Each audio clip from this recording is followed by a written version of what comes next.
Just out of frame is my dog Winston. He's hanging out with me today. Happy Monday! I want to start today by saying thank you to my friend Paul for lending me this book, Out of Thin Air by Michael Crawley. In the book, Out of Thin Air, he took a trip down to Ethiopia to train with the professional runners down there and learn what it is that makes Ethiopian distant runners so successful on the world stage. They're not good just by chance. Many of the runners that go pro are part of running clubs that support them by driving them out of the city to various training spots, have specific training regimens and dietary regimens, and they're constantly working with one another to improve. Professional runners in Ethiopia are a lot like NFL players in America. Many of the runners take the $200,000 or $500,000 in earnings and funnel it right back to Ethiopia to build mansions, to buy nice cars, to have education, to start families. So money is a big driving factor. Now there are a couple runners that are notable in this book who succeeded at a high level without the large paychecks. Those would be Wami Biratu and Abebe Bekalia. Probably saying that wrong. Apologies to you both. On the subject though, those runners inspired our modern day runners to pursue these big grandiose dreams of winning on the world stage. But as Michael found in interviewing some of the runners that he ran with, a lot of runners wouldn't pursue these high level championships if there wasn't money involved.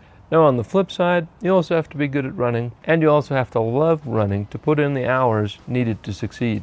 The runners in the book aren't just showing up for a job, they're pursuing a career. Running is something they hope will provide for them, but it's also something they enjoy. You have to have something aspirational out there in the distance. There's a line in the book that said, if you want to run for fitness, you can run alone. But if you want to run to get faster, you gotta run together. In the book, the runners that Michael was running with wouldn't run two abreast like you would see in England. Rather, they would run right behind each other, and their pace would match the pace of the runner in front of them. Oftentimes, the runners would say in Ethiopian, look at the person in front of you's heels and watch their feet. Follow their pattern of running. Now, the group training wasn't meant to exhaust the runners in full, but to push them harder than they would push themselves individually. Because the runners that Michael was running with weren't just running to set their own records. They were running to win prizes. I liked the observational style of the book. Now, I will say, similar to the end half of They Call Me Coach by John Wooden, this book was very detail-oriented. If you are a runner, you might like that sort of thing. For me personally, I found it to be a little distracting at times. Generally, though, I would say it was an enjoyable read, so I would give this a base score of 3. Now, on top of that, I would add +3 for character.